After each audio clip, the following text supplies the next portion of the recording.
Did you have to learn the games inside out as well? Did people call them and be like, I'm stuck on this part? Dude, obviously that's not. Yes. So, because we had a baseball game and a football game, American style football game, and someone would call up and be like in season 13 and they'd run into a bug. And I'm like, I don't know. I don't want to play all these seasons to figure out how to reproduce this bug, But as far as like adventure games and stuff, absolutely. That as tech support and also Q&A, you would play through these games multiple times. My wife, they assigned to her one of the lyd-til-tekst games, and she basically played that game to death. And she'd complain that it was so annoying because some of the mini games were so tough. Like lyd-til-tekst 7, I believe, has a poker. You have to. Larry has to win against poker. Yeah. She ended up hating that girl, with that game. So,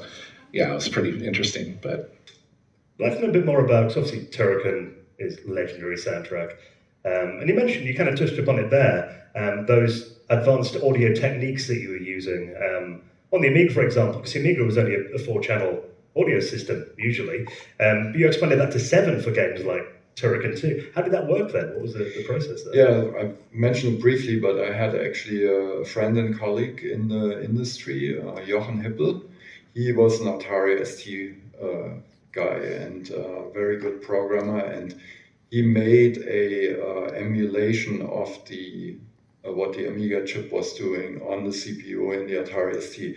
And since they have the same CPU, Amiga and Atari ST, I thought like, hey, that technology could be ported back to the Amiga and then put that into one channel and then have the other 3 Amiga channels regular.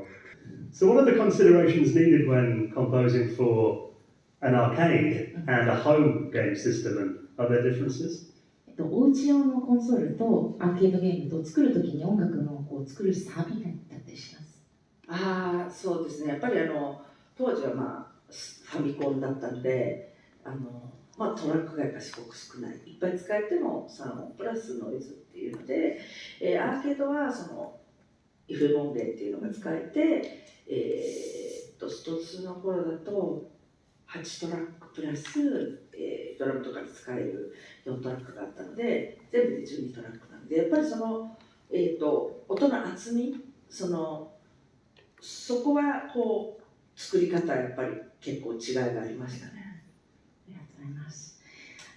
So back then, when she was composing at Capcom, her family computer, which is NES here, it's got only 3 tracks that she could use for the composing the melodies, then plus noise. So very few choices she could make. But as for the arcade, she could use the FM sound. So she had 8 tracks, which is 5 tracks more than the family computer. Then she got even 4 more tracks for the drums. And total 12 tracks that she could use for the arcade. So for the sound-wise, she had different techniques she had to use.